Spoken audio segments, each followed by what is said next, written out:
A Casa de Detenção de São Paulo foi projetada para promover a disciplina e reabilitação dos infratores, com a esperança de que, ao cumprirem suas penas, eles pudessem retornar à sociedade como cidadãos regenerados.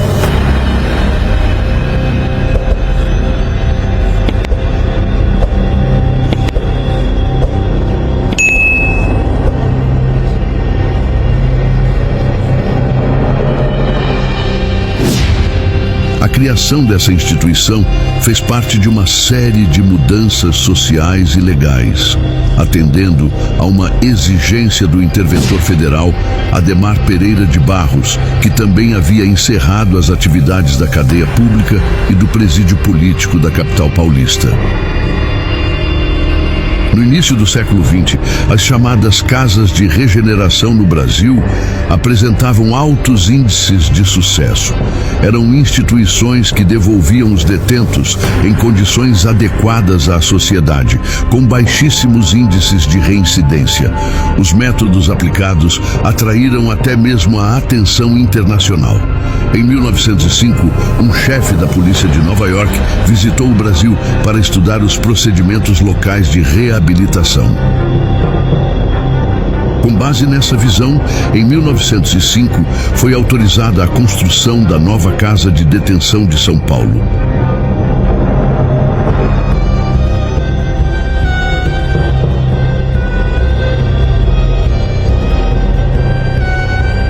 A pedra fundamental foi lançada em 13 de maio de 1911 e o objetivo era claro: separar presos primários daqueles reincidentes, evitando influências negativas entre eles.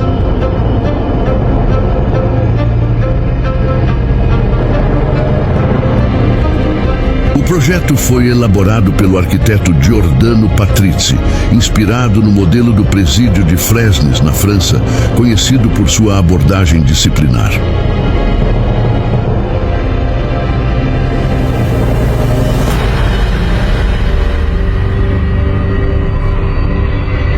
A inauguração oficial aconteceu no dia 21 de abril de 1920.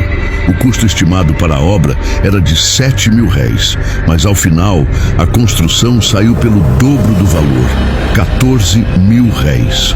Apesar do custo elevado, não houve contestação pública, pois se acreditava que o investimento era essencial para modernizar o sistema carcerário. Nos primeiros anos de funcionamento, a penitenciária tornou-se um exemplo de disciplina e organização. Os presos eram submetidos a uma rotina rígida, que incluía exercícios físicos, trabalhos manuais, educação formal e até atividades culturais, como a formação de bandas musicais. A estrutura oferecia condições de vida dignas, promovendo a ressocialização.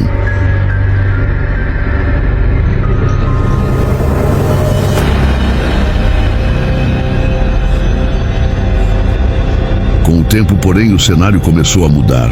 A população carcerária aumentou significativamente e já na década de 1940, a capacidade de 1.200 detentos foi completamente esgotada.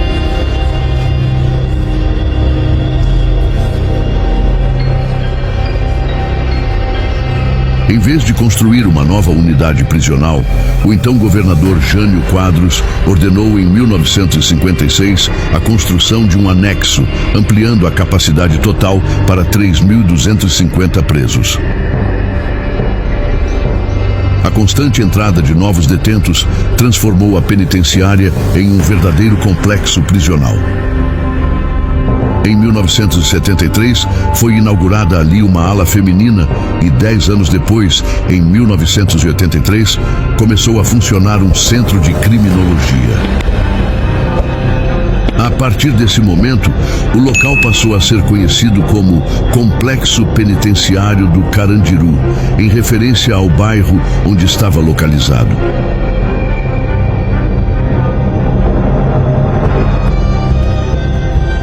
O complexo era composto por 9 pavilhões, cada um com uma função específica.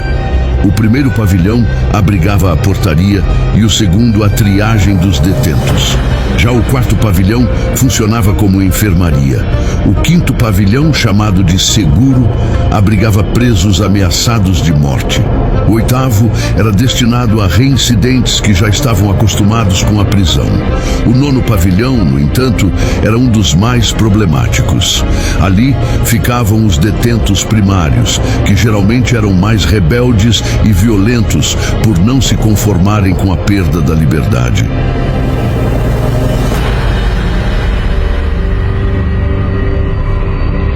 Com a superlotação e a falta de estrutura adequada, o complexo se tornou um ambiente marcado pela violência, rebeliões e condições degradantes.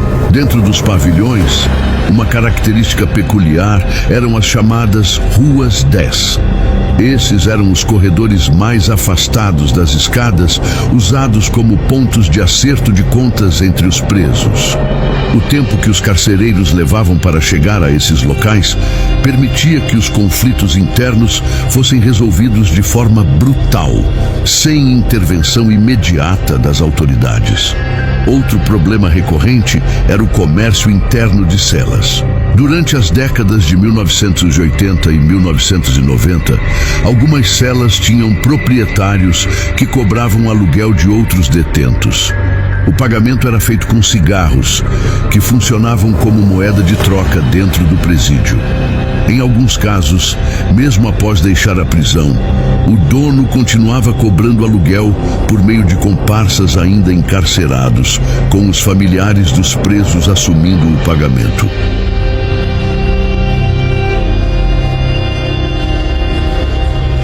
A situação crítica do complexo culminou na fatídica rebelião de 2 de outubro de 1992, um dos episódios mais trágicos da história do sistema prisional brasileiro. Tudo começou por volta das 13h30, com uma briga entre 2 detentos no pavilhão 9. A confusão rapidamente se espalhou e os carcereiros perderam o controle da situação. Às 15 horas, a polícia militar foi acionada. Com o governador Luiz Antônio Fleury Filho informado sobre a situação, as autoridades decidiram invadir o complexo. O secretário de Segurança Pública, Pedro Franco de Campos, autorizou a intervenção às 16h15. Sob o comando do coronel Ubiratã Guimarães, centenas de policiais invadiram o pavilhão. A operação foi brutal. No primeiro andar, 15 detentos foram mortos pela rota. No segundo andar, a tropa matou mais 78 presos, enquanto o comando de operações especiais tirou a vida de outros 8 detentos no terceiro andar. Ao todo, 111 presos foram mortos na intervenção, com relatos de execuções sumárias e uso excessivo de força. O massacre gerou indignação nacional e internacional, mas a responsabilização dos envolvidos foi lenta. O coronel Ubiratã foi condenado a 632 anos de prisão em 2001, mas sua pena foi revertida em segunda instância. O massacre também teve um impacto significativo no submundo do crime. Foi nesse contexto que surgiu o primeiro comando da capital, PCC. Inicialmente, um time de futebol na cadeia, que se organizou como uma facção criminosa poderosa após o massacre. O PCC assumiu o controle das atividades internas e pôs fim ao esquema de aluguel de celas com execuções. Em 2002, o governo iniciou a desativação do complexo. No dia 8 de dezembro, 3 dos pavilhões foram implodidos em uma queda que durou apenas 7 segundos. No local do antigo presídio, foi construído o Parque da Juventude, uma área pública destinada ao lazer e educação.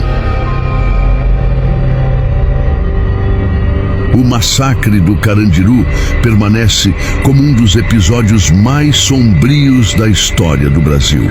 Além de expor a falência do sistema carcerário, ele revelou a falta de preparo das autoridades em lidar com situações críticas.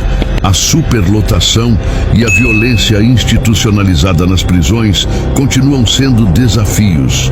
E o legado do Carandiru serve como um alerta para a necessidade de reformas profundas no sistema penitenciário do país. E assim, o que um dia foi a casa de detenção de São Paulo e se tornou o temido complexo do Carandiru, agora vive apenas na memória coletiva.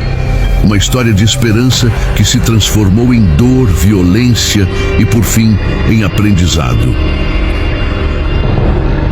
O Parque da Juventude, que hoje ocupa aquele espaço, é um símbolo da possibilidade de renascimento, de uma nova história, onde, em vez de muros e grades, existem árvores e caminhos abertos.